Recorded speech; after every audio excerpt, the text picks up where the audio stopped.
आचार्य कल्प पंडित टोडरमल जी द्वारा रचित मोक्ष मार्ग प्रकाशक ग्रंथ अधिकार नौवा मोक्ष मार्ग का स्वरूप। हम बचपन से सुनते आए हैं कि जैन धर्म अनादि से है और पहले सब जैन लोग ही थे, है ना। बाद में सब धर्म निकले, ये सुना है हमने। और जब हमने जैन धर्म का इतिहास वो पढ़ना चालू किया, है ना, पढ़ना चालू किया तो सब चीज़ें मिलती गई और ये सिद्ध होता गया कि जैन धर्म अनादि से है। इसीलिए वो डॉक्यूमेंट्री बनाई थी हमने कि पता तो चले लोगों को कि भाई जैन धर्म ही तो था इस भारत भूमि पर। जैसे पूरे विश्व में भारत भूमि ही शाश्वत भूमि है। यहाँ से गए थे आज ऋषभ देव के काल में ही कुछ लोग चले गए थे दूसरी तरफ, मतलब उनके टाइम पे तो 363 में ही कुछ लोग चले गए थे, वो रिटर्न भी आए थे कुछ, है ना, जो आर्य बनकर आए थे। तो एकमात्र जिन धर्म था, है ना, और वो 23वें तीर्थंकर तक तो वही चल रही थी, है ना, एक ही संस्कृति चल रही थी ऑलमोस्ट। तो एकमात्र जिन धर्म इतने काल से आज तक चल रहा है, ये बात समझो आप। ऋषभ देव के यानी इस युग में ऋषभ देव से अभी तक, और वैसे तो अनादि से आज तक, क्योंकि धर्म एक ही प्रकार का होता है। धर्म दो प्रकार के होते नहीं अरम भैया विश्व में, क्योंकि जैसे शक्कर के दो धर्म नहीं बोले जा सकते कि मीठा भी है या खट्टा भी है कि नहीं। नमक के दो धर्म नहीं बोले जा सकते, खारा भी है मीठा भी। धर्म एक ही होता है, वन एंड ओनली वन, समझ रहे। तो चेतना रूपी वस्तु ज्ञान दर्शन रूप परिणमन करे, ये एकमात्र धर्म है पूरे विश्व में। इसी को जैन धर्म कहते हैं। थोड़ा सा अलग हुए थे पर संस्कृति यानी प्रारंभ हुई थी, अलग दूसरी तरफ चले गए, किया था स्टार्ट होने, ठीक है। तो कहना क्या है, अभी वो नहीं, विषय यहाँ पर आओ, छोड़ दो उसको, ठीक है। चलो चलो आगे बात, अब आगे आगे ना हम तो आगे बोलना ये है कि एकमात्र धर्म है वस्तु का स्वभाव ही उसका धर्म है। और हम चेतना नामक वस्तु है और चेतना नामक वस्तु का बोलो स्वभाव ही धर्म है। मतलब चेतना स्वभाव जानना देखना ही उसका धर्म है, और राग द्वेष करना मोह करना यह उसका अधर्म है। तो पूरे विश्व में धर्म एक ही होता है। इतने सारे धर्म क्या है, ये धर्म के नाम पर हुई कल्पनाएं हैं, समझ लीजिए। बहुत इम्पोर्टेंट बात है। अभी क्यों बोल रहा हूँ मैं, विषय आज का इम्पोर्टेंट है इसीलिए क्या, क्योंकि ये इस जो इस स्वभाव रूप धर्म का अंगीकार करेगा उससे मोह राग द्वेष से मुक्ति मिलेगी, और मोह राग द्वेष से मुक्ति होने से उसके जन्म मरण का अंत होगा। यही मोक्ष मार्ग है, यही मोक्ष है, समझ रहे ना। अब यही मोक्ष मार्ग सभी तीर्थंकर से आता रहा, समझ रहे। जो अनंत काल से चल रहा है, इस काल में ऋषभ भगवान से लेकर 24वें तीर्थंकर तक यही मार्ग चलता रहा। और अब जब चतुर्थ काल अंत होने वाला है, मतलब मोक्ष का डोर बंद, समझ रहे, अगले चतुर्थ काल तक, इस भरत क्षेत्र के लिए अगर बात करें तो, है ना। तो अब वो डोर बंद मतलब क्या, अब पंचम काल में कोई मोक्ष जाएगा नहीं। तो अब सबको जब भगवान महावीर का निर्वाण हुआ तो बोले कि अब क्या, अब इसके बाद क्या। तो बोले अब तो पंचम काल आएगा, तो पंचम काल में बहुत मतांतर होंगे। ये सब सपने में आए थे, है ना, चंद्रगुप्त आदि सपने में कि बहुत सारे धर्म बनेंगे और अभी सब धर्म भ्रष्ट होगा, सब नष्ट होगा धर्म। बहुत कुछ सपनों में तो बहुत कुछ बोला जा सकता है। तो फिर अब क्या तो बोले अब तो अंधेरा हो गया, अब तीर्थंकर चले गए, तो अभी जलाओ, दिया जलाओ। अंधेरा होने बाद क्या करते हैं, है ना, सूर्य चला गया, अस्त हो गया, तो क्या वो प्रकाश का जरिया क्या, जलाओ, दिया जलाओ। तो दिया जलाने के लिए क्या, कौन सा दिया जलाएंगे, हाँ, ज्ञान का दिया, तो वो तो जल ही रहा है सब जीवों में, मिथ्या दृष्टि अज्ञानी में भी ज्ञान का दिया तो जल ही रहा है। हाँ, तो अब ये जो जिनवानी जो दिव्य ध्वनि भगवान जी से सुनी थी, तो वो सुनी हुई दिव्य ध्वनि को बचा के रखो कुछ भी करके। तो वो दिए जा रहा था, एक आचार्य से दूसरे आचार्य को दिए जा रहे थे वो, है ना, कि ये दिव्य ध्वनि को बचा के रखो, क्योंकि अब तीर्थंकर नहीं है, अब इसके बाद नहीं रहेंगे बहुत साल तक, अरे ना कितने 42,000 साल तक, 84 एक तारीख 84,000 साल तक, ठीक है, 84,000 में ऐसे अब तीर्थंकर नहीं है यहाँ पर। तो क्या करो, तो बचा के रखो जिन वाणी को, है ना, जो सुना हमने। तो इसलिए हमारे को सबसे बड़ा उपकार किसका है? अगर हमारे उपकार की बात की जाए तो सबसे पहला उपकार वो भगवान महावीर का, उनके शासन चल रहा है, और वो दिव्य ध्वनि ना कीर्ति वहाँ से, तो हम क्या समझते हैं अभी मुक्ति का मार्ग, और दिव्य ध्वनि वहाँ से कीर्ति नहीं, और गणधर ना होते, जैसे वो नहीं आए थे 66 दिन तक, है ना, तो गौतम गणी वो नहीं रहते, तो फिर वो नहीं समझते कोई दिव्य ध्वनि को। इसलिए दूसरे उपकारी वो है हमारे लिए, एक तो वीरो भगवान वीरो, और दूसरे गौतमो गणी। अब हुआ क्या कि जब गणधरों से वाणी सशुद्ध केवली तो चलती रही, और तभी वो 12 साल का अकाल पड़ गया, पंचम काल स्टार्ट हुआ। तो पंचम काल का देखो, मतलब नेचुरल कैलामिटीज आती है पंचम काल में, मेन तो वहाँ से समझ जाओ। और क्यों आती है? क्योंकि लोग भाव बिगाड़ते हुए वो एक्सप्लॉइटेशन करते हैं नेचुरल रिसोर्सेज का, जो आज भी बहुत चल रहा है, जिसको पोल्यूशन चैप्टर से सिखाया जा रहा है। तो नेचुरल रिसोर्सेज का एक्सप्लॉइटेशन, समझ रहे ना, निसर्ग उसके साथ छेड़छाड़ करना अपने स्वार्थ के लिए, अपने कषाय के लिए, अपनी इच्छाओं के लिए। तो उन्होंने एक्सप्लॉइटेशन चालू किया, 12 साल का अकाल पड़ा। तो हुआ क्या फिर? वो सब पता है आपको कि सब भद्रभाव जैसे साथ चंद्रगुप्त आदि सब वो इधर आए साउथ में, श्रवण बेलगोला में रुके, 12 साल खत्म हुए, फिर वे वापस नॉर्थ में गए। तो वहाँ पर श्वेतांबर मत स्टार्ट हुआ था, वस्त्र पहनने लगे थे श्वेत वाइट कलर के, है ना। तो आचार्य कुंद के जो संघ थे उस समय के, उन्होंने बताया ना, वो संघ भी बहुत स्पीड से सब श्वेतांबर हो रहे थे। बताइए जी, मैं 2-4 दिन पहले बात है उनके संघ के भी। और बोरा दिगंबर, मैंने जो जैन धर्म के 2 पार्ट नहीं है, एक ही जैन धर्म है, दिगंबर श्वेतांबर वो नहीं है, जो ओरिजिनल है उसका नाम दिगंबर है, ऐसे लगा दिया लोगों ने। मतलब मूल तो देखो, हमने प्रतिमा भी बताया आपको, सब नग्न प्रतिमा है ना। तो कहना ये है कि फिर वो भगवान आचार्य कुंद के समय सब स्पीड से कन्वर्ट हो रहे थे श्वेतांबर में। तो फिर मूल धर्म से भटकना चालू हो गया था, मतलब समझ रहे कि नहीं। और फिर मतलब वो वस्त्र काय से आते, राग से आता है, राग मतलब इच्छा से आता है, समझ रहे कि नहीं। और सही फिर 14 उपकरण आ गए और बहुत कुछ हुआ फिर, है ना। फिर भगवान महावीर को भी मतलब कपड़े पहना दिए, तीर्थंकरों को भी कपड़े पहना दिए गए, फिर उनको भी पुत्री बताई, उनके भी खान पान बताए, उनके भी मांस खाना बताया, बहुत कुछ हुआ।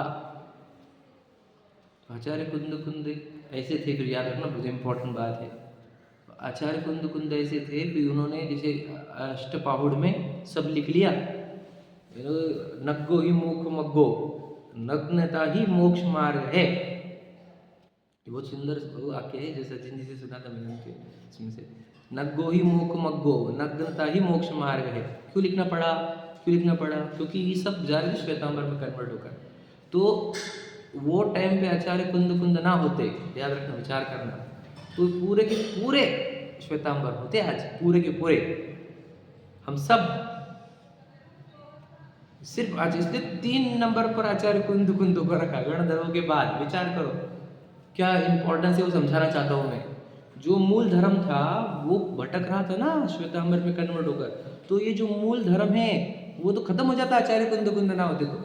इसलिए 3रा स्थान क्यों दिया गया सोचो, वो मंगलाचरण में आचार्य कुंद को 3रा स्थान देने का लॉजिक दे रहा हूँ मैं आपको, बहुत इंपॉर्टेंट लॉजिक है। अब देखो उसमें भी समझो आप कि वहां पर हो रहा क्या था कि अब आचार्य कुंद ने एकदम स्पष्टता से श्वेतांबर का खंडन किया कि धर्म ही नहीं है, ये धर्म नहीं है, ये जैन धर्म नहीं है, ये धर्म नहीं है, इससे मुक्ति नहीं मिलेगी, ऐसा उन्होंने स्पष्ट लिखा उनके इसमें। तो वो ओनली थे, याद रखना, आचार्य कुंद इज इक्वल टू जो दिगंबर के शिरोमणि, जो दिगंबर धर्म को संभाल कर रखा, बचाने वाले, दिगंबर धर्म को नहीं, जैन धर्म को, मूल धर्म को बचा के रखने वाले वो आचार्य कुंद। इसलिए मैंने बताया ना, आचार्य कुंद नाम लिखना इतना जरूरी है, समझे क्या? हर प्रतिमा के ऊपर आपको पता नहीं होगा प्रशस्ति में कुंद कुंद अमनाय लिखते हैं। वो लोग नहीं मानते। नहीं, वो स्थूल भद्राचार्य को मानते हैं। उनके मंगलाचरण में तीसरा नाम स्थूली भद्राचार्य, ऐसा कुछ नाम है वो। मतलब तीसरा जो नाम है ना, अपन कुंद कुंद बोलते हैं ना, वो स्थूली भद्राद्यो ऐसा कुछ बोलते हैं। वो स्थूल भद्राचार्य को मानते हैं। तो आचार्य कुंद कुंद को नहीं मानते, बोल ही नहीं सकते आचार्य कुंद कुंद नाम। वो क्यों? वो बोल देंगे तो आचार्य कुंद कुंद के शास्त्र सामने आएंगे, और सामने आ जाएंगे तो वो उनका पूरा धर्म झूठा दिखेगा। इसलिए कुंद कुंद का नाम बिल्कुल नहीं लेते। और हम हर जगह कुंद कुंद का नाम लेते, मैंने बताया ना, प्रतिमाओं के प्रशस्ति पर कुंद कुंद आमनाय लिखा जाता है। क्यों? क्योंकि ये प्रतिमा कभी कन्वर्ट नहीं होगी श्वेतांबर में, फिर कभी इसके ऊपर वो नहीं लगेंगे श्रृंगार, कभी वस्त्र नहीं पहनाए जाएंगे, क्योंकि कुंद कुंद नाम पढ़ते ही सब समझ जाएंगे ये दिगंबरों की प्रतिमा थी। इसलिए मंदिर के नीचे भी जब वो लिख के प्रशस्ति लिख के नीचे डाल देना कि कल्चर की खोदा गया, तो पता चलेगा कि दिगंबर मंदिर था।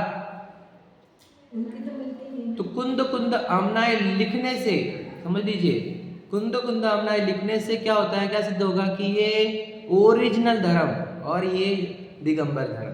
सोचो, आचार्य कुंद कुंद नाम itself says that it is मूल धर्म और इट इज जैन धर्म, दिगंबर जैन धर्म। तो ये जितनी दीक्षाएं ली जाती है उनको भी कंपलसरी है उनकी प्रतिज्ञा में कि आपको बोलना होगा कि मैं कुंद कुंद आमनाय में दीक्षा ले रहा हूँ। क्यों? भगवान महावीर के आमनाय में क्यों नहीं? पार्श्वनाथ भगवान जी के आमनाय में क्यों नहीं? बताओ, गौतम गणधर के आमनाय में क्यों नहीं? बहुत बड़ा इंपॉर्टेंट प्रश्न है ये। हाँ, ये बहुत इंपॉर्टेंट लॉजिक समझ रहे क्या? भैया भी बोले ना, क्योंकि तुमको तो वो भी मानते हैं। तो कुंद कुंद आमनाय बोलने से ये सिद्ध हो जाएंगे ये दिगंबर। मतलब क्या? अब तुम ना कपड़े पहन सकते ना तुम कोई चीज रख सकते। ये कुंद कुंद की आमनाय है। आचार्य कुंद कुंद अपने संघ के लिए क्या बोलते थे, उसकी बहुत अच्छा विवरण है। बहुत तो कैसे डेंजर लाइन बोलते थे अपने संघ को मोक्ष मार्ग में दृढ़ रखने के लिए। वो सब अष्टपहड़ में है वर्णन। बहुत गजब का उनका था। क्या बोलते हैं, उनके तो शिष्य निकले फिर, बोलो उमा स्वामी जी को वो भी मानने लग गए। तो उमा स्वामी आमनाय भी लिख नहीं सकते आप समझेंगे कुंद कुंद आमनाय लिखने का कितना गजब का लॉजिक है, ये बता रहा हूं मैं आपको कि दीक्षा लेते वक्त भी कुंद कुंद आमनाय क्यों बोलना पड़ रहा है, प्रतिमाओं पर भी कुंद कुंद आमनाय क्यों बोलना पड़ रहा है।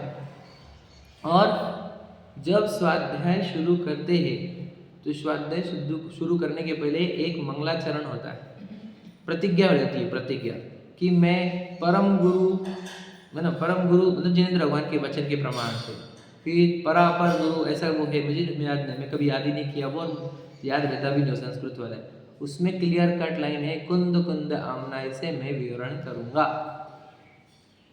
जो बोलूंगा वो कुंद कुंद आमनाय से बोलूंगा। समझ लीजिए आप क्या बोलना चाह रहे हैं। मैं आचार्य देव में भी आ गए, गुरु में भी आ गए, और शास्त्र में, तीनों जगह कुंद कुंद आमनाय कितनी जरूरी है। सोचो आप अब इस धर्म में से कुंद कुंद को साइड में करो, आप देखना आपको सब श्वेतांबर दिखते थे और मूल धर्म गायब, वीतरागता गायब, दिगंबर बना गायब। विचार करो, पूरा खत्म हो जाता था। इसीलिए वो गीत बनाए आचार्य कुंद कुंद जो भारत में नाते, समझ रहे कि नहीं? कौन कौन सुना था हमारे को, बता कि नग्गो ही मोक मग्गो है, निर्ग्रंथ दशा, वीतराग दशा। बताओ आज जितना भी हम पढ़ रहे सुन रहे हैं वो सब कुंद कुंद के पंच परमागम से आई हुई चीजें कि परमागम मतलब 5 परमागम ऐसे है जिन्होंने आत्मा बताई हमारे को। क्योंकि जो अष्टपाव नहीं षट खंडागम था वो तो कर्म के शास्त्र थे, कर्णानियोग के थे, लेकिन आत्मा की अध्यात्म की चर्चा तो आचार्य कुंद कुंद ने प्रारंभ करी। समझे कि नहीं? कि भाई हम तो क्या क्या लिखा उन्होंने, अब गाथा शुरू करे तो कौन सी बोले और कौन सी छोड़े, ऐसा है। समझे कि नहीं? प्रमत्त नहीं अप्रमत्त नहीं, मैं ज्ञायक भाव हूँ, इसमें तो उन्होंने क्या क्या नहीं बोल दिया। उन्होंने ध्रुव त्रिकाली ध्रुव बता दिया कि मैं तो प्रमत्त दशा वाला भी नहीं, अप्रमत्त दशा वाला भी नहीं, मैं तो हमेशा रहने वाला ध्रुव चैतन्य सत्ता हूँ, मैं तो अजर अमर तत्व। मतलब आचार्य कुंद कुंद के उपकार हमारे साथ कभी बोले नहीं जा सकते, कभी नहीं। ये पूरा दिगंबर जैन धर्म एक आचार्य पर टिका हुआ है, आचार्य कुंद कुंद के ऊपर। बस आज अगर नहीं होते हो तो विचार करो तुम कि क्या होता। आज भी हम इतने स्ट्रांगली खड़े हैं ना श्वेतांबर के अपोज में, क्योंकि हमारे पास आचार्य कुंद कुंद की वो शास्त्र है, उसमें वो क्लियर कट बोलते नग्गो ही मोक मक्को, तो खत्म हो जाते श्वेतांबर लोग। इसलिए बहुत साजिश, बहुत षड्यंत्र रचे जाते हैं, साजिश रची जाती है, आचार्य कुंद कुंद को गौण करो, आचार्य कुंद कुंद को गौण करो, मतलब कि उनका नाम मत लो, उनका नाम मत लो, छुपाओ। और इतना ही जरूरी है हमारे को आचार्य कुंद कुंद का नाम लेना। मैं समझ रहे क्या बोल रहा हूँ? ये बहुत इंपॉर्टेंट बात है, हम समझते नहीं आचार्य कुंद कुंद क्या होते हैं, समझे कि नहीं? बहुत उपकार है, याद रखना। मैं सिंपल बता रहा हूँ आपको, सोचो, देखो आपको बताना चाहता हूँ, पूरे के पूरे जैन, और जैन में से कितने कन्वर्ट हो गए श्वेतांबर, फिर कितने कन्वर्ट हो गए, फिर वो आर्य में, फिर बौद्ध में, आज समझते कन्वर्ट होते होते गए, और दिगंबर कितने बचे हम देख रहे हैं, हम 1% के भी कम होते, है ना, है ना, बहुत कम। तो इतने कम जो बचे ना, मैं सोच रहा था आज सुबह कि वो बचे कैसे क्या वो कैसे बच गए, कन्वर्ट हो सकते थे ना पूरे के पूरे। तो वो जितने बचे ना, वो सिर्फ कुंद कुंद आचार्य की वजह से बचे, सिर्फ कुंद कुंद आचार्य की वजह से, बस एकमात्र व्यक्ति है वो, जिसकी वजह से वो जो बच गए ना इतने से दिगंबर, वो बस उनकी वजह से बचे। आज भी अगर तुम उनको गायब करो, तुम भी बचोगे ना दिगंबर। दिगंबर जैन धर्म मानते हैं, सोचो हम दिगंबर जैन धर्म क्या नहीं है, कितने लोग आचार्य कुंद कुंद के बारे में कुछ भी नहीं जानते, कुछ भी नहीं जानते, उनके नाम पर राजनीति करते लोग, क्या बोले हम, धर्म पंथ को डिवाइड करते, आचार्य कुंद कुंद का नाम लिया दूसरे पंथ के हो गए, ऐसा मानते लोग। बताओ, मैं बोलना चाहता हूँ कि तुम्हारे गणधरों के बाद किसका नाम लिया गया, कौन से आचार्य का नाम लिया गया, बताओ। हुए कितने महान आचार्य हो गए पहले भी बहुत सारे, लेकिन किसी और का नाम क्यों नहीं लिया जाता, विचार करो आप, क्यों क्यों? ये 5 परमागम और एक दिगंबर परंपरा, ये पूरी आचार्य कुंद कुंद के ऊपर टिकी हुई है। मैं आपको क्या बोलूँ, मैं तो बहुत कुछ बोला जा सकता, मैं ऐसा एक दिन भी नहीं होता जिस दिन मैं आचार्य कुंद कुंद के बारे में अंदर ना विचार करूँ या उनका नाम ना लूँ, एक दिन भी नहीं होता, ऐसा हो ही नहीं सकता ऐसा।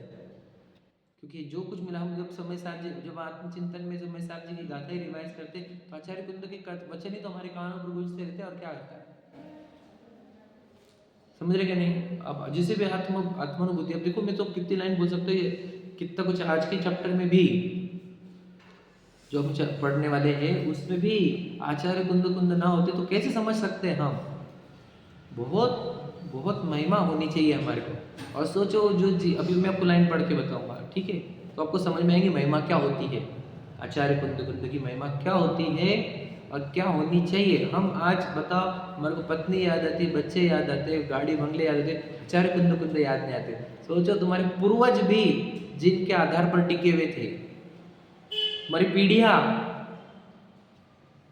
पूरी पीढ़ियां उनका उपकार मानती थी, उनके कारण दिगंबर में बची रही। और आज भी सोचो, मैं जन्म ले सकता था ना किधर भी, श्वेतांबर कुल में भी तो जन्म ले सकता था मैं। हमारे पास कितने एग्जाम्पल है श्वेतांबर से दिगंबर कन्वर्ट हुए, पहले बताओ, लाखों की क्वांटिटी हमारे पास, कहाँ से कन्वर्ट हो गए बताओ, दिगंबर आचार्य। सोचो, जिसके नाम पे बहुत बोला जाता है, समझ लो, समझ रामचंद्र क्या, जिस कांची स्वामी को भी बोला जाता है, तो वो भी दिगंबर, श्वेतांबर से दिगंबर कन्वर्ट किस आधार पर हुए, समय सारची ग्रंथ के आधार पर हुए, है ना। कौन, और वो श्रीमद राजचंद्र जी, वो भी तो उससे कन्वर्ट हो गए। क्या बोले आपको, बनारसी दास जी, वो भी श्वेतांबर थे। ऐसे हमारे पास 1-2 हजारों लाखों एग्जाम्पल है, ये सब कन्वर्ट होते सिर्फ ये समय सार जी के आचार्य कुंद कुंद के शास्त्र के आधार पर। क्या सोचो आप, क्या वैल्यू होगी इसकी। सच में कोई भी श्वेतांबर भाई आया हमारे पास, उसको हम पंच परमागम आचार्य कुंद कुंद के ग्रंथ दे, गारंटी वो बदलेगा ही बदलेगा, पक्का बोलता हूँ मैं, दिगंबर होगा, क्योंकि मूल धर्म ये है, सच्चा धर्म ये है, और इस सब आचार्य कुंद कुंद की देन है। हम सोचो, मैं आप भी कोई बोलना चाहता हूँ, कहाँ जन्मते थे, और कहीं जन्म सकते थे ना, बराबर दिगंबर जो इतने से बचे वाले, उसी में जन्म मिलना, ये मैं बोलता हूँ ना, ये रेयरेस्ट कॉम्बिनेशन है, ये रेयरेस्ट। कितने और कुल थे जहां में जन्म ले सकता था, कितनी और माता जी उनके पेट में जन्म ले सकता था, बराबर दिगंबर जैन धर्म में ही कैसे जन्म लिया, और कुंद कुंद आपना है कि दिगंबर जैन धर्म में जन्म लिया मैंने। और आचार्य कुंद कुंद के बारे में आज हमारे को इसलिए मैं क्यों बोलना चाहता हूँ, क्योंकि इतनी स्पष्टता से ऐसे पूरा संकलन करके बताना चाह रहा था मैं, आचार्य कुंद कुंद होते क्या है, समझे कि नहीं। आज भी दीक्षा लेने की होगी पंचम काल किसी को, तो कुंद कुंद आपना बोले सिवा तुम दीक्षा नहीं ले सकते। प्रशस्ति लिखने में आचार्य कुंद कुंद का नाम मिटा नहीं सकते, तुम निकाल नहीं सकते। कितने होते हो, क्या होते हैं? एक आचार्य, सोचो एक व्यक्ति कितना बड़ा कमाल कर सकता है, ये भी देखो तुम क्या कर सकता है एक व्यक्ति। आपको लगता होगा कुछ नहीं, एक से क्या होगा? सोचो क्या लिखने की जरूरत थी, इसे बोले हम कि क्या लिखने की जरूरत थी? क्यों लिखे उन्होंने 5 परमागम? क्यों लिखे होंगे? और वो नहीं लिखते वो टाइम पे, तो आज क्या पोजीशन होती, विचार करो। और जब बोला जाता है कि वो समूह शरण में गए थे सिमंदर भगवान जी के, तो एलाचार्य नाम होता है उनका, एलाचार्य मतलब इलायची जितने दिख रहे थे उनको, क्योंकि बड़े बड़े अवगाहन वाले रहते वहाँ पे, है ना। तो इलायची जितने दिख रहे थे, तो पूछा ये इलायची जितने दिखने वाले आचार्य कौन है? ये एलाचार्य, है ना। तो बोले ये भरत क्षेत्र के सबसे महान, मतलब सबसे महान नहीं पर अत्यंत महान आचार्य है कुंद कुंद, जिनके नाम से परंपरा चलेगी जैन धर्म की। सोचो क्या बोलना चाह रहा हूँ। सिमंदर भगवान जी ऐसा हमने सुना है, क्योंकि इसकी वास्तविकता चेकिंग नहीं की जा सकती, पर हमने सुना है ऐसी बात। और इसी बात को है ना, आया था उसमें भी। हाँ नाम लिया उनका, ऐसा है। हाँ नाम लिया सिमंदर स्वामी ने उनका नाम लिया, ऐसा पूजन में आया है। कुंद हाँ, कुंद नाम लिया। कुंद कुंद नाम लिया। तो मुझे बोलना ये है कि बात विवाद इस पे से उठाते, गए नहीं समोशन, अरे नहीं गए होंगे, चलो छोड़ो, पंच परमागम लिखे ना, वो है कि नहीं है? समझे कि नहीं समझे आप? हमारी बात अगर आपको लगती होगी तो याद रखना कि नहीं तुम मुमुक्षु हो, तोड़गड़ी हो, इसलिए आचार्य कुंद कुंद का नाम लेते हो। मैं बताना चाहता हूँ अभी जो दिगंबर परंपरा चल रही है दीक्षा वाली, है ना, मुनिराजों की, वो परंपरा सब शांति सागर जी महाराज जी को मानते हैं। उन्होंने चालू किया था ना, शांति सागर महाराज जी के अंतिम वक्तव्य पढ़ लेना आप समाधि के, कि आचार्य कुंद कुंद की शास्त्र पढ़ लिखा है उन्होंने। तो समझते क्या तुम खुद को पता नहीं तुम कौन, मतलब मैं तो बोलता हूँ ना, सचिन जी की एक लाइन सुनी थी बहुत गजब की, और बहुत गजब की लाइन है, सुनना ध्यान से। जो लोग इतिहास नहीं पढ़ते, उनकी भाषा सभ्य होगी, मैं थोड़ी कड़क लैंग्वेज बोल रहा हूँ, उनको अब पता ही नहीं अपने बाप कौन है मतलब क्या, जब तुमको इतिहास पता नहीं, तुमको पता ही नहीं तुम्हारा बाप कौन है। मैं तो मेरी भाषा बोल रहा हूँ, उनकी भाषा, तुमको पता ही नहीं तुम्हारा पूर्वज कौन है। कौन है तुम्हारे पूर्वज? बता। आचार्य कुंद कुंद। क्यों? तुम जिनको आज महाराज जी मान रहे हो, वो महाराज जी कहाँ से आए? अच्छा समझ लीजिए शांति सागर जी से आए, क्योंकि अभी जितने भी संघ है वो उनके अंडर आते हैं, दादा गुरु बोलते हैं उनको, समझ रहे क्या? सुना आपने? दादा गुरु बोलते हैं शांति सागर जी को, जब क्योंकि खंड पड़ा था ना, कुछ गैप पड़ा था। शांति सागर जी महाराज जी के अंतिम वक्त में पढ़ना आप, मैं आपको पढ़ा के बता सकता हूँ। वो बोलते आचार्य कुंद कुंद के शास्त्र क्यों नहीं पढ़ते? पढ़ा करो बोला है उन्होंने। तो सोचो उनके भी, मतलब जो तुम जिनको गुरु मान रहे हो, उनके गुरु जो है वो गुरु आचार्य कुंद कुंद का नाम दे रहे। तुम लगाते जाओ जितने गुरु तुम्हारे हैं, सबके पीछे आपको आचार्य कुंद कुंद दिखेंगे। समझे कि नहीं? कौन होते आचार्य कुंद कुंद? आप समझते नहीं हो भाई। एक ऐसा जीव जिसने पूरा, सोचो ये भरत क्षेत्र में आचार्य कुंद कुंद का योगदान क्या है। आज भी हम कुंद कुंदाद्य रोज पूजन के बाद बोलते ही है मंगलम कुंद कुंद। मंगल को मतलब क्या? मेरा भला किसने किया? मंगल करते मेरा भला किसने किया? तो एक भगवान महावीर ने किया, क्योंकि उनका शासन चल रहा है। उन्होंने दिव्य ध्वनि में बोला। फिर गौतम गणधरों ने किया, क्योंकि गौतम जैसे गणधरों ने, उन्होंने दिव्य ध्वनि झेली, सब आचार्य को दी। फिर उस दिव्य ध्वनि को सिक्योर किसने किया? आचार्य कुंद कुंद ने। और जहाँ ये दिव्य ध्वनि सिक्योर रहती है उसे का नाम है जैन धर्म। सोचो जैन धर्म के पहले आचार्य कुंद कुंद का नाम लिया जा रहा है, समझ रहे? मंगलम कुंद कुंद जैन धर्मोस्तु मंगल। सोचो जैन धर्म के पहले भी नाम लिया जा रहा है आचार्य कुंद कुंद का। विचार करो आप क्या बोल रहा हूँ। समझ में आए? बहुत कुछ बोला जा सकता है, लेकिन मुझे जितना बोलूँ उतना कम है। बोलना शॉर्ट में ये है, आचार्य कुंद कुंद ने वो जो आदिनाथ भगवान जी से परंपरा चली आ रही है इस युग में, उसको सिक्योर रखा। और बस पंचम काल आ रहा है तो देखो वो और नैरो होती जाने वाली लाइन, कौन सी? मूल धर्म की लाइन, क्योंकि धर्म घटते जाएगा ना पंचम काल का, तो उस नैरो लाइन में हम जन्मे हैं, और वो नैरो लाइन और नैरो होने वाली है। ये भी तो नियम है, वस्तु स्वरूप है। अभी क्या बोल रहे हैं? और उस नैरो लाइन में मुझे वो बात मिल गई जो भगवान महावीर समूह शरण में बोलते थे। वो लाइन मिल गई मुझे। कौन सी लाइन? वो सम्यक दर्शन ज्ञान चारित्राणि मोक्ष मार्ग। जो जीव अपने को स्वयं को जानेगा, पहचानेगा, है ना, और अपने आप में लीन होगा, वह जीव मोक्ष मार्ग यानी सुखी होगा, वही मुक्त होगा। ये लाइन बोली थी उन्होंने, समझ रहे? भगवान महावीर ने वही गणधरों ने लिखी, वही आचार्य कुंद बोले, फिर उसी को उमा स्वामी आचार्य बोले। समझे कि नहीं समझे? तो फिर आचार्य कुंद ने सम्यक दर्शन के बारे में लिखा है कि बोलो दंसण मूलो धम्मो। समझे कि नहीं? धर्म का मूल दर्शन है, सम्यक दर्शन है, सच्ची श्रद्धा है। अब सच्ची श्रद्धा को हम पढ़ रहे थे अभी, उसके 4 लक्षण हैं कि जिसको 7 तत्वों का श्रद्धान हुआ हो, जिसको आपा पर का श्रद्धान हुआ हो, जिसको आत्मा का श्रद्धान हुआ हो, जिसको देश से गुरु का श्रद्धान हुआ, उसको मैं आत्मा हूँ यह श्रद्धान होता है। समझे कि नहीं? यह जिसको मैं आत्मा हूँ ये श्रद्धान होता है, उसको ये 4 श्रद्धान होते हैं।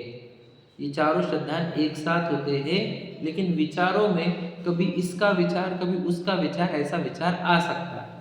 क्लियर हुआ? ये बात अपन कल पढ़ लिए थे क्या, कि वो जब 7 तत्वों का विचार करता है तो भेद ज्ञान के लिए ही करता है। भेद ज्ञान करके क्या करना चाहता है? राग द्वेष नाश करना चाहता है, क्योंकि राग द्वेष में दुख है, राग द्वेष ही अधर्म है, ये बता चुका हूँ मैं स्टार्ट में। देखो एक लाइन रह गई बीच में जो बोलने की थी। तो धर्म क्या है, मैंने बताया स्टार्ट में, धर्म कितने होते हैं? एक। कौन सा धर्म है? वस्तु स्वभाव।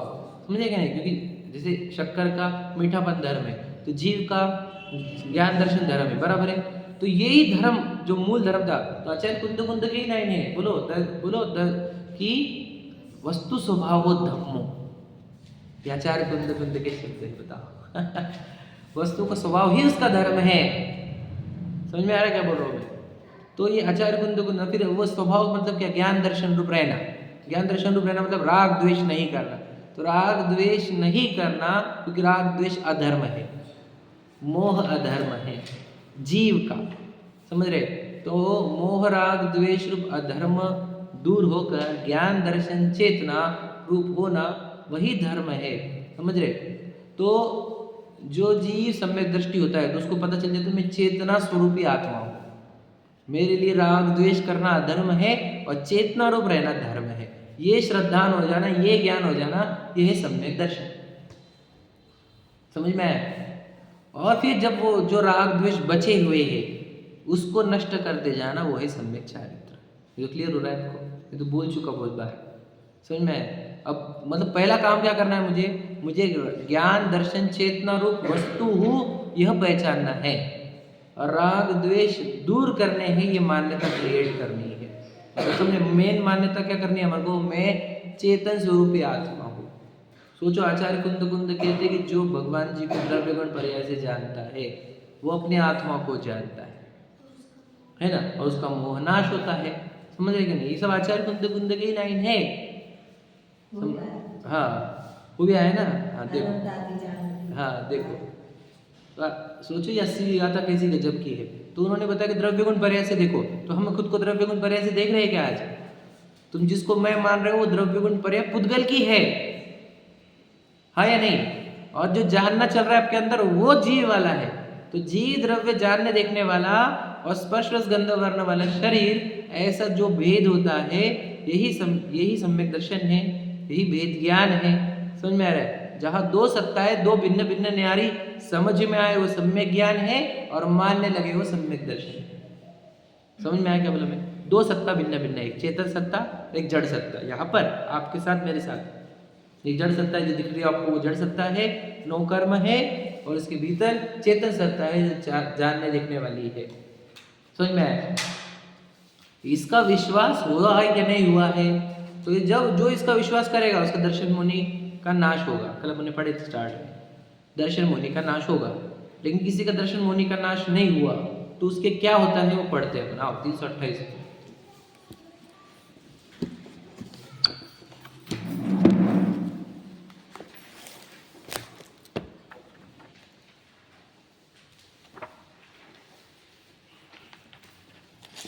पहला तो पैराग्राफ हो गया था, है ना? वो जो 3 लाइन है वो पहली 3 लाइन हो गई थी ना कल के, बाकी थी हो गई थी वैसे तो, ठीक है। अब पढ़ते आगे, देखो।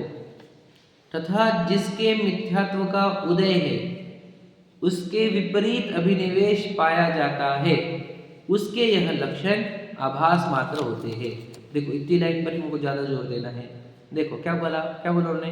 जिसके मिथ्यात्व का उदय है, मतलब क्या, दर्शन मोनी जो है वो अभी उदय दे रहा है। वो उदय क्यों दे रहा है बोलो? क्योंकि मैं पुरुषार्थहीन हुआ हूँ। ये तो रूल याद रखना, कर्म का उदय इज इक्वल टू मेरा पुरुषार्थहीन होना। कर्म का उपशम मतलब मेरा पुरुषार्थ बढ़ना। मेरे पुरुषार्थ से उपशम क्षय होते हैं उसके, और उदय भी मेरे पुरुषार्थ कम हो जाने पर उदय आते हैं, मेरे पुरुषार्थ बढ़ने पर उपशम क्षय क्षय उपशम होता है। समझ रहे? रियल रूल याद रखना, जब भी हम उदय की बात करें तो समझ लेना पुरुषार्थ कम हुआ है। तो दर्शन मोनि का उदय आया है, इसका अर्थ क्या? तूने स्वयं को पहचानने वाला पुरुषार्थ कम कर दिया है, नष्ट कर दिया है, इसीलिए तो दर्शन मोनि का उदय है। तुझे वो प्रश्न अभी सता नहीं रहा क्या मैं कौन हूं करके, इसीलिए तुझे दर्शन मोनि कर्म का उदय आया है या नहीं? मुझे अगर दर्शन मोनि का उदय है तो सीधा सीधा मैं खोज नहीं रहा मैं कौन हूं, मैं तो जो शरीर मिल गया कर्मों से उसी को मैं मान कर जी रहा हूं। ये तो सिद्ध कर रहा है मैं जी रहा कि नहीं जी रहा। क्लियर कट है, दर्शन मोनि का उदय चल रहा है क्योंकि मैं पुरुषार्थी ही नहीं हूं स्वयं को जानने के लिए। क्या कह रहे हो, समझ रहे? मतलब भगवान महावीर समोशरण में तो ही बोले थे कि तू जी द्रव्य है, तू शुद्धात्म है ना, शुद्धात्म में तू अनंत गुणों का धनी, तू ये शरीर नहीं है। अब सोचो वो दिव्य ध्वनि वहां से खिली हुई, वो गणधरों ने झेली, वो फिर आचार्य कुंद कुंद के माध्यम से, फिर और आचार्य की परंपरा से, और फिर ये जिनवानी के माध्यम से हमारे पास आई या नहीं? अब यहाँ पे क्या बोल रहे हैं अपने आप को, हमारे को, कि हम चेतन वस्तु है, हम मान रहे हैं क्या? हम यदि नहीं माने तो याद रखना हम इस परंपरा के नहीं है, फिर हम दूसरी परंपरा के हो जाते हैं। याद रखना मेरी बात क्या बोल रहा हूँ मैं। जो मानता है कि मैं आत्मा, वही दिगंबर जैन परंपरा का है। तो पता नहीं, तो हमने आचार्य कुंद कुंद की महिमा किस बात से आ रही है हमारे को बताओ? कुछ नहीं है हमारे पास।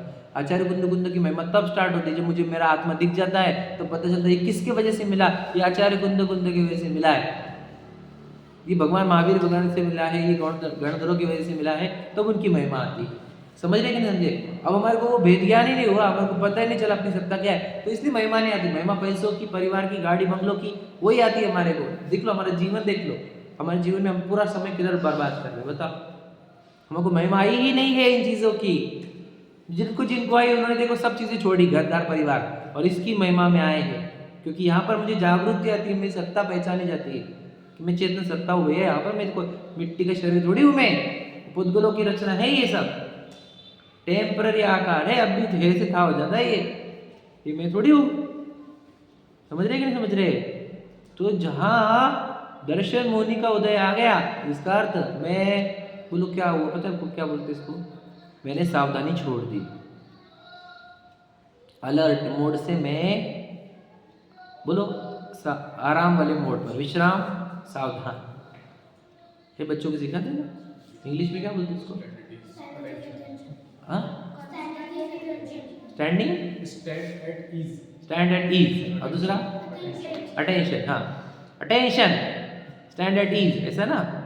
तो ये हम मराठी में सुने थे भैया, विश्राम सावधान। तो जब सावधानी हटती है तो विश्राम दशा में, याद ना, जो विश्राम में है वो कहाँ पर विश्राम कर रहा है? मोह में विश्राम कर रहा है। और जो सावधान हुए वो सम्यक दृष्टि हुए, स्वरूप सावधान। सुने आपने कभी?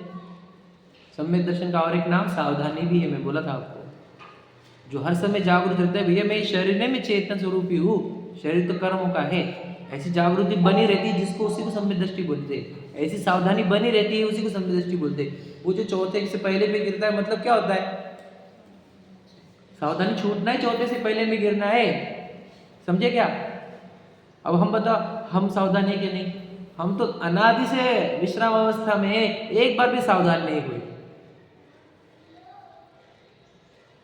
समझ रहे क्या बोल रहा हूँ मैं? बताओ, सावधानी करनी नहीं, हमारे को जागना ही नहीं है। मोह जो सुला रहा है, जो ही बता रहा है कि देह में हूँ, वही मानते रहो। ये बताएगा आचार्य कुंद कुंद देव हमारे को, ये भगवान जी की प्रतिमा ये बोल रही है तुम्हारे को खुद को शरीर मानो। ये जैन धर्म आपको ये बोल रहा है, ये जिनवानी ये बोल रही है, आचार्य कुंद कुंद ये बोल रहे खुद को शरीर मानो। फिर हम किसकी आज्ञा में है बताओ? बच्चे हमारे क्यों नहीं सुनते? अरे तू कहाँ सुनता है भगवान जी की? तू जिनवानी की कहाँ सुनता? तो आचार्य कुंद कुंद की कहाँ सुनता है? दिगंबर धर्म की कहाँ सुन रहा है तू? ये आत्मा है, तू शरीर नहीं है। ये सुन, तू सुन, तुझे किसी को सुनाने की जरूरत नहीं पड़ेगी भैया। हाँ, लिखना रे बहुत देर से तू। तो हम बोल रहे हैं, हम सुन रहे हैं क्या हम कि मैं आत्मा हूं? सुन रहा हमने? सुना क्या? सुनने पर होना क्या चाहिए? पानी ला। सुना क्या नहीं सुना बच्चे ने? सुना क्या नहीं सुना? बताओ।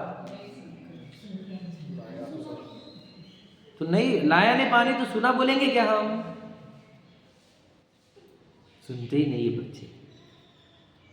कान में प्रॉब्लम नहीं है, बोलो। तो बोला हम आत्मा है, ये जिनमानी की बात हम सुन रहे कि नहीं सुन रहे? कान में प्रॉब्लम है हमारे? कान में प्रॉब्लम नहीं है।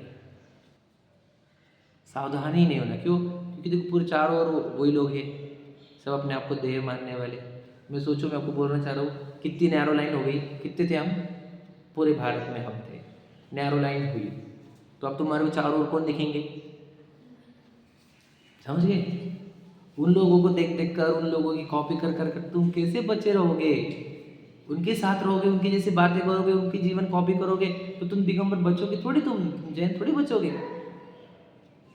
सोचो, मैं तो आपको बता रहा हूँ, नैरो लाइन इतनी हो गई कि दिगंबरों में भी आपको ढूंढना मुश्किल है।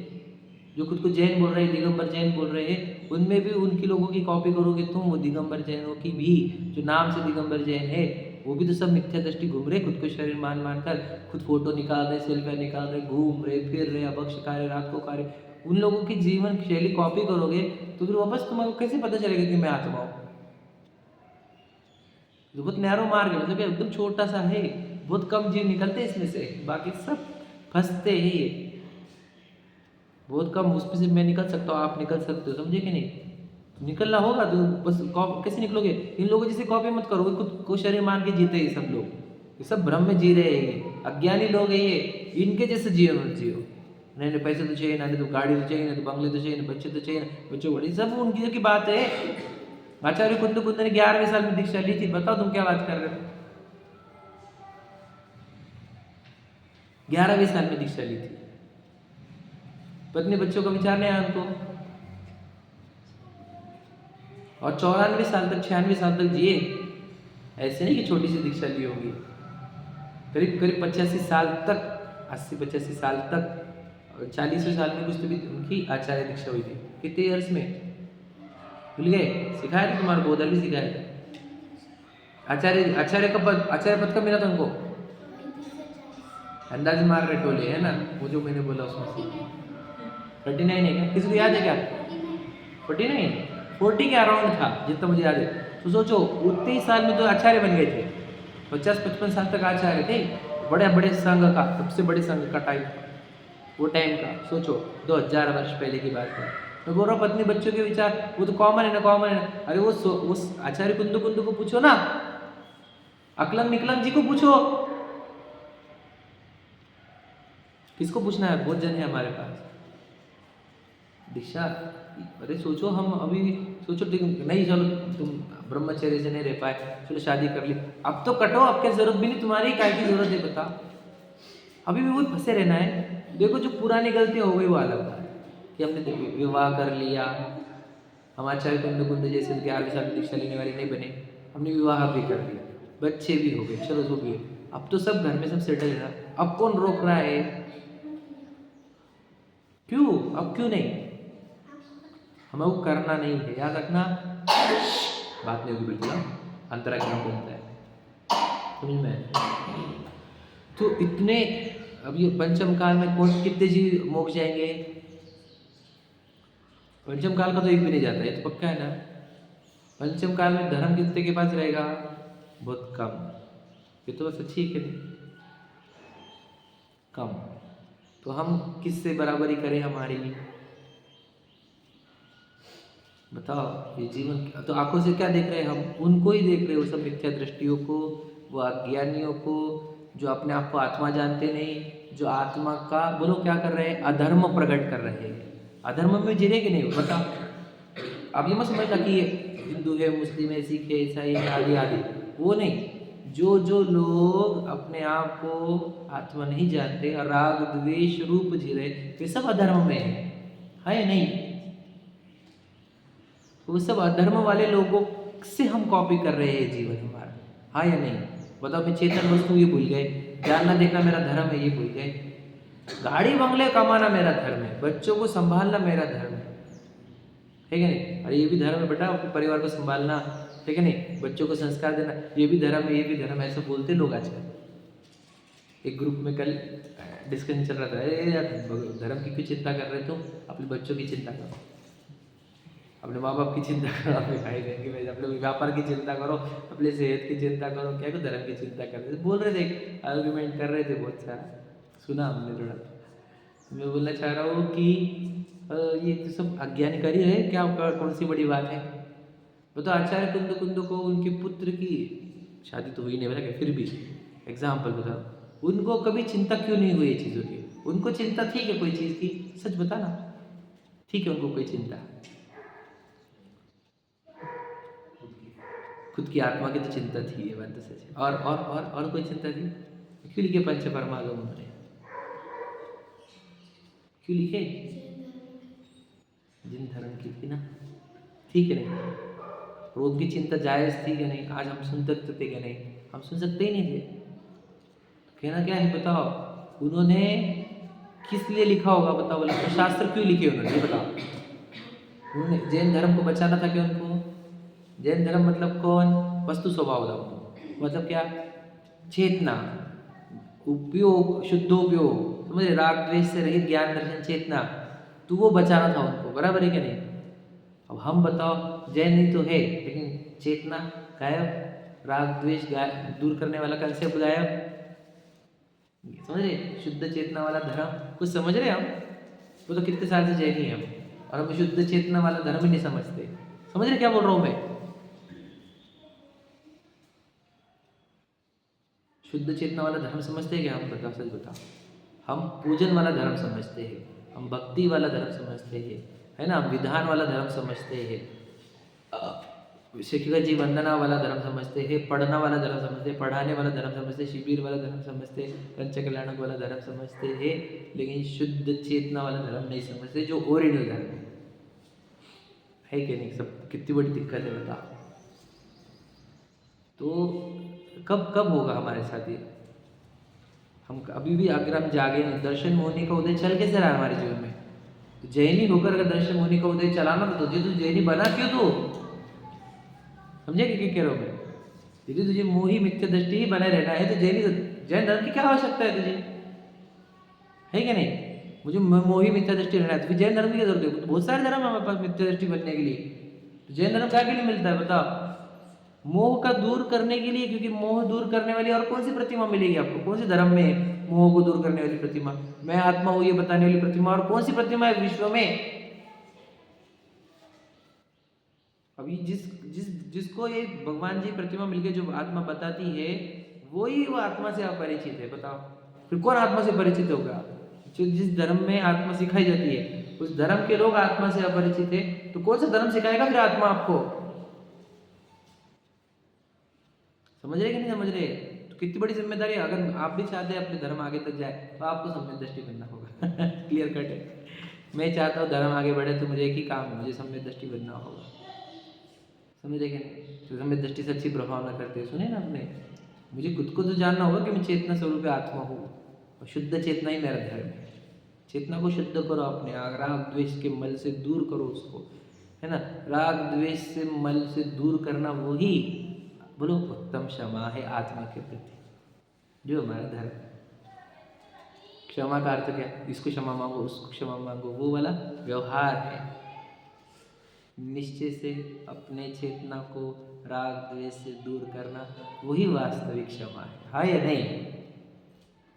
सबसे ज्यादा अपराध किसके साथ हुए हमारे? आत्मा के साथ। उसको जानना नहीं, पहचाना नहीं, उसको मैं माना नहीं।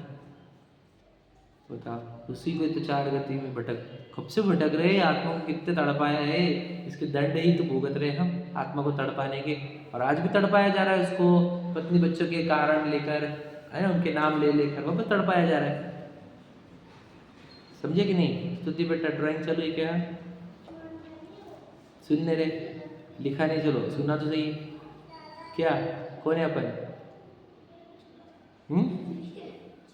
जी, क्या धर्म है हमारा? ज्ञान स्वभाव। और अधर्म क्या है? बराबर, समझ में आ गया। तो क्या करना है अपने को?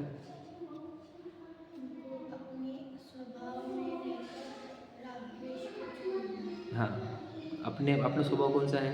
ज्ञान दर्शन। अपन कौन है? जीव, मतलब कौन सा? चेतना स्वरूपी आत्मा। समझ में आया? सुना तो बढ़िया, तुमने समझा भी बढ़िया, और इसको बस एप्लीकेशन करना है, समझे कि नहीं? कान बराबर काम कर रहे हैं तो समझ में आ गया। अब ज्ञान बराबर काम कर रहा है कि नहीं समझाओ। कान तो हमारे बराबर काम कर रहे, ज्ञान बराबर काम नहीं कर रहा। ज्ञान सावधान अवस्था में नहीं है, सोया हुआ ही रहता है। हम इसीलिए चाहते हैं कि आपका भोजन अच्छा हो, आपका जीवन अच्छा हो, ताकि आपका ज्ञान अच्छा काम करे।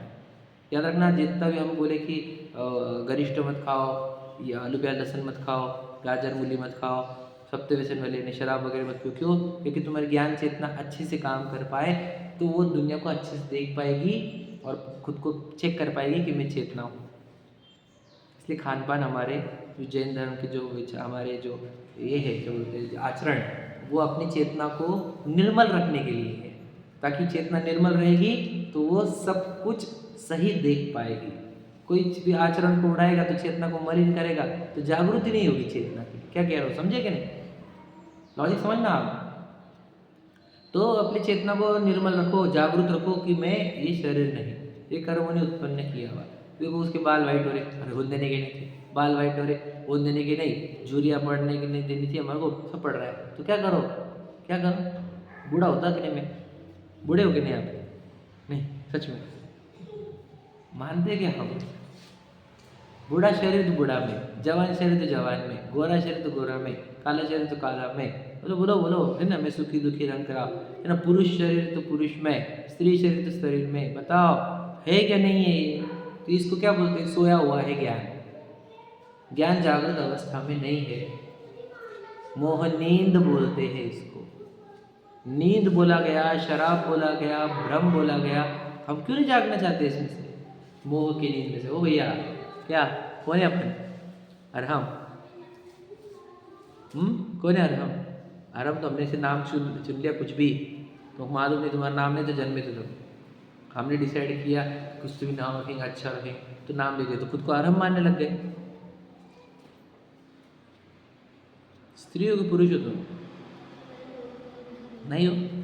ट्रांसजेंडर हो? हम तीनों भी नहीं है, हम जेंडर ही नहीं, हम जीव है।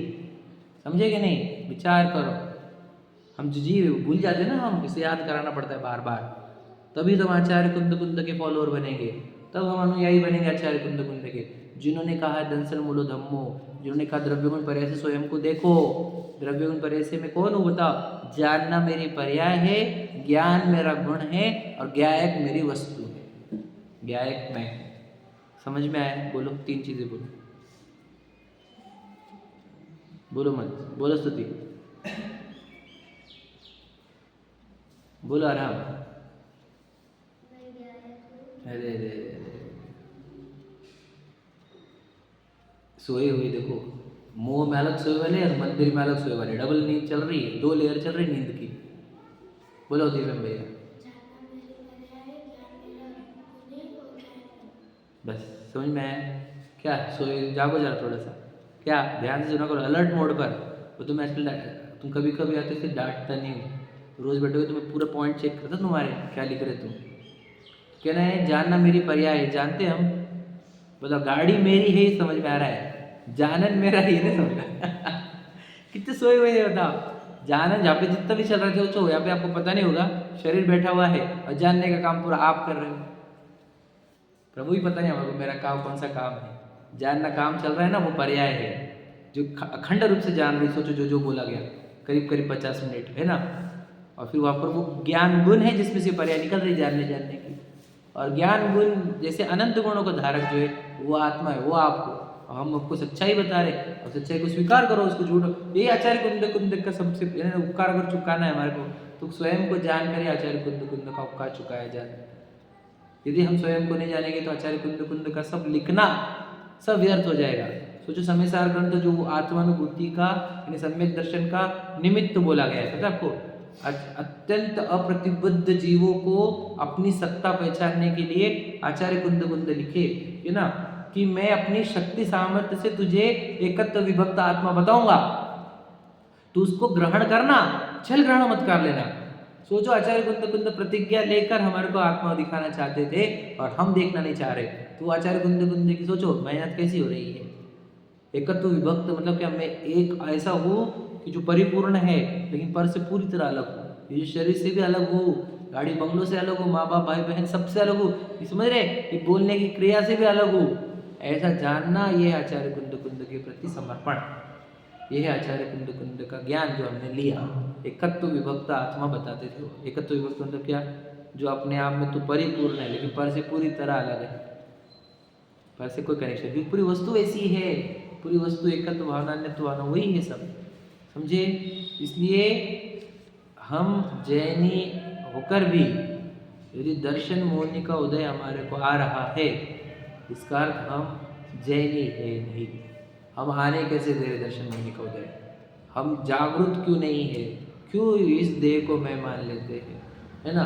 तो जागो, देह को पर मानो, दर्शन मोहिनी को उदय मत आने दो, तो आप जैनी बनोगे। और जब जैनी बनोगे तो जैन धर्म अपने अंदर उतारो भी और प्रभावना भी करते चलो। यही अच्छा मार्ग है, यही सच्चा मार्ग है, तो भी ये जैन शासन जयवंत रहेगा। ठीक है, चलो। सहजानंदी शुद्ध स्वरूप अविनाशी हूँ।